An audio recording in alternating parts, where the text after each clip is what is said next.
The biological pump, in its simplest form, is the ocean's biologically driven sequestration of carbon from the atmosphere to the deep sea. It is the part of the oceanic carbon cycle responsible for the cycling of organic matter formed by phytoplankton during photosynthesis, soft tissue pump, as well as the cycling of calcium carbonate, CaCO3, formed by certain plankton and mollusks as a protective coating, carbonate pump. The biological pump can be divided into three distinct phases, the first of which is the production of fixed carbon by planktonic photodrifts in the aquatic, sunlit, surface region of the ocean. In these surface waters, phytoplankton use carbon dioxide, CO2, nitrogen, N, phosphorus, P, and other trace elements, barium, iron, zinc, etc., during photosynthesis to make carbohydrates, lipids, and proteins. Some plankton, for example coccolithophores and foraminifera, combine calcium, Ca, and dissolved carbonates, carbonic acid and bicarbonate, to form a calcium carbonate, CaCO3, protective coating.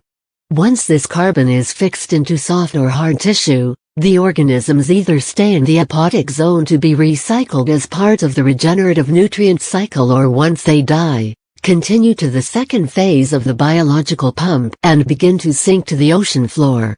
The sinking particles will often form aggregates as they sink, greatly increasing the sinking rate. It is this aggregation that gives particles a better chance of escaping predation and decomposition in the water column and eventually make it to the sea floor. The fixed carbon that is either decomposed by bacteria on the way down or once on the seafloor then enters the final phase of the pump and is remineralized to be used again in primary production.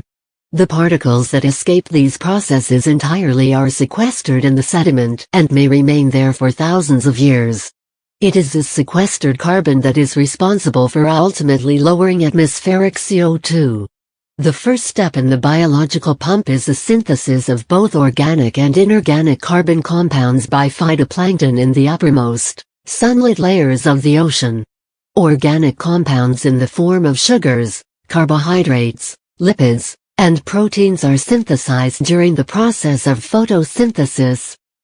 CO2 plus H2O plus light greater than CH2O plus O2. In addition to carbon, organic matter found in phytoplankton is composed of nitrogen, phosphorus and various other trace metals.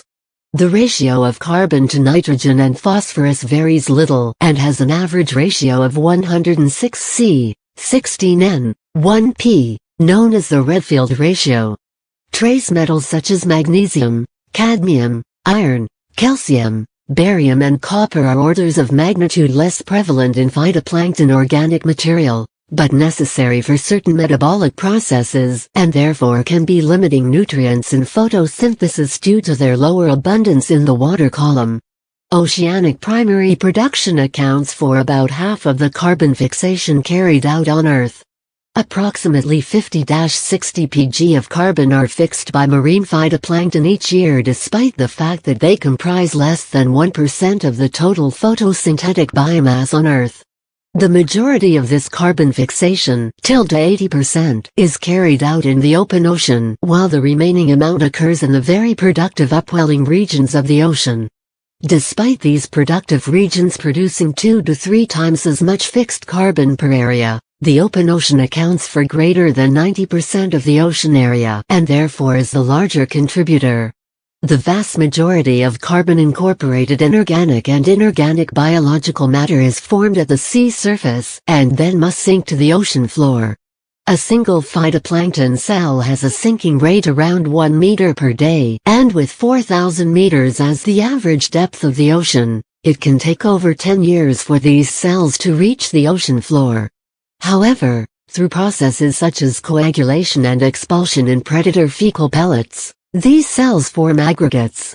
These aggregates, known as marine snow, have sinking rates orders of magnitude greater than individual cells and complete their journey to the deep in a matter of days. Of the 50-60 pg of carbon fixed annually, roughly 10% leaves the surface mixed layer of the oceans, while less than 0.5% eventually reaches the seafloor.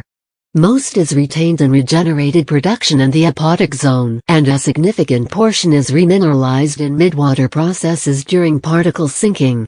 The portion of carbon that leaves the surface mixed layer of the ocean is sometimes considered sequestered, and essentially removed from contact with the atmosphere for many centuries.